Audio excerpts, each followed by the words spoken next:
اور پھر ایک واقعے کے ذریعے سے بس میں اسی پر اپنی بات ختم کر رہا ہوں. یہ اسلام میں اس کی جو اہمیت ہے، گولڈا مائرو ایک اسرائیل کی وزیر اعظم گزری ہے 1965 سے لے کر 1977 تک.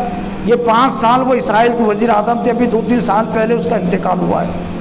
تاریخ فلسطین کی تاریخ علم میں رکھنے والے اچھی طرح جانتے ہیں کہ اسرائیل کو جو جنگی لحاظ سے جو مضبوط کیا ہے وہ یہ گولڈا مائرو نے کیا ہے.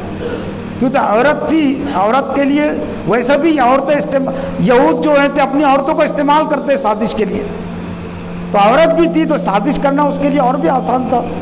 عیسائیوں کو، حکمرانوں کو دام فریب میں لانا. تو وہ جو جنگ جیتی وہ 1967 کی جو عرب اسرائیل جنگ جو مشہور ہے، اور صرف 6 ہی دن میں عربوں کو شکست فاش ہوئی تھی. اور اس کے بعد سے ایسا لگتا ہے کہ عربوں نے صرف وہ گھٹنے نہیں ٹیکے، اپنے سر ٹیک دیے اسرائیل کے سامنے. حالانکہ نہ گھٹنے ٹیکنے کی ضرورت تھی نہ سر ٹیکنے کی ضرورت تھی. تو جب ختم ہوئی جنگ ہو تو گولڈا مائرو جو وزیر اعظم تھی، تو بہت سارے نامہ نگاروں نے اس سے پوچھا کہ یہ جنگی قابلیت اور جنگی حکمت تم نے کہاں سے سیکھی ہے، اس کی اہمیت تم پر کیسے واضح ہوئی ہے. تو اس نے بڑی اہم بات کہی تھی. اس میں عربوں کے لیے، عرب مسلمانوں کے لیے عبرت ہے قیامت تک کے لیے، اس وقت بھی اور آج بھی اور قیامت تک کے لیے. اس نے کہا کہ میں نے محمد صلی اللہ علیہ وسلم کی زندگی پڑھی ہے، اور میں نے خاص طور سے ان کے موت کا واقعہ میں نے پڑھا ہے، وفات کا واقعہ. میں نے محمد صلی اللہ علیہ وسلم کی وفات کے واقعے سے جنگی حکمت اور جنگی اہمیت کو میں نے اپنے اوپر واضح کیا ہے.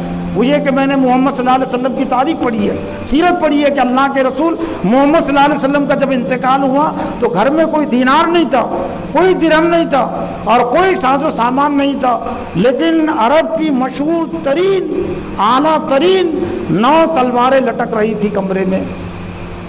عرب کے اعلیٰ ترین نیزے تھے، عرب کی اعلیٰ ترین جنگی سواری آپ کے پاس تھی. کوئی دینار نہیں، کوئی درہم نہیں، کوئی ساز و سامان نہیں، لیکن اعلیٰ ترین نیزے، اعلیٰ ترین تلوار آپ کے گھر میں تھی، آپ کے اس میں تھی. تو میں نے محسوس کیا کہ جب وہ نبی جس کا ذکر توریت میں ہے، جس کا ذکر یہود نہیں مانتے لیکن ہے، جس کا تذکرہ انجیل میں ہے، قرآن مجید میں ہے، تو جب اس کے نزدیک اتنی اہمیت ہے، طاقت اور قوت ہے، تو میں نے پھر اپنی قوم کو بھی اس کے لیے آمادہ کیا. اور اس کے بعد سے میں نے پھر اسرائیل کو جنگی لحاظ سے، ہتھیار کے لحاظ سے مسلح کرنا میں نے شروع کر دیا اس واقعے کو پڑھ کر، اور یہ دنیاوی کامیابی. لیکن عربوں نے کوئی نصیحت نہیں لی. آج بھی اس واقعے سے، نبی صلی اللہ علیہ وسلم کے اس واقعے سے، وفات کے واقعے سے کہ آپ کے گھر میں دینار نہیں تھا، درہم نہیں تھا، لیکن یہ چیزیں تھی، آج بھی مسلمانوں کے پاس اس کی کوئی اہمیت نہیں ہے.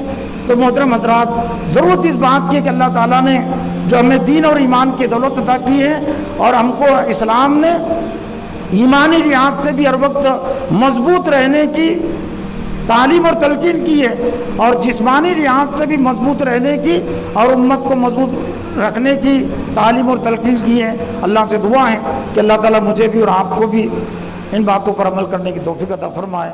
وآخر دعوانا ان الحمدللہ.